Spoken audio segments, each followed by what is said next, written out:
اون وقتی که حسین ابن علی علیه السلام از اسب روی زمین افتاد، یعنی در اون لحظات آخر، و اسب بی صاحب امام حسین به خیمه ها برگشت و زن و بچه و اهل حرم فهمیدن که حادثه برای حضرت ابی عبدالله پیش آمده، خب هر کدام یه عکس العملی نشون دادن. یه بچه 11 ساله‌ای بود که در آغوش امام حسین بزرگ شده بود. در حادثه کربلا 10 سال از شهادت امام حسن می‌گذشت، یعنی این بچه از 1 سالگی در دامان عمو تربیت پیدا کرده بود و با عمو انس گرفته بود مثل پدر. شاید به خاطر اینکه بچه یتیم بوده، امام حسین از فرزندان خودش هم بیشتر به او محبت می‌کرده. خب پیداست که یه چنین محبتی چگونه این بچه رو سراسیمه کرد وقتی که فهمید که عموش در وسط میدان روی زمین افتاده.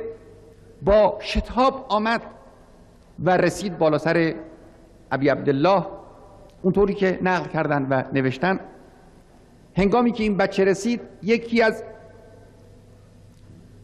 سربازان خبیث و قسی القلب ابن زیاد شمشیر رو بلند کرده بود که بر بدن مجروح ابی عبدالله فرود بیاره. این بچه در همین حال رسید که دید عموش افتاده روی زمین و یه ظالمی هم شمشیر رو بلند کرده که فرود بیاره. این بچه اونقدر ناراحت شد، اونقدر سراسیمه شد که این دستهای کوچک خودش رو بی اختیار جلوی شمشیر گرفت.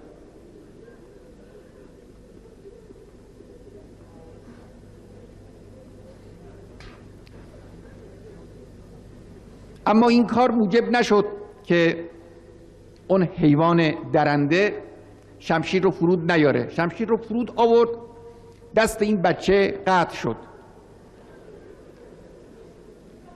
فریاد این بچه بلند شد، بنا کرد استغاثه کردن، اما این گرگ خونخوار به همین هم اکتفا نکرد، پشت سر این بچه رفت، بچه 11 ساله رو روی زمین انداخت و او رو به شهادت رسوند.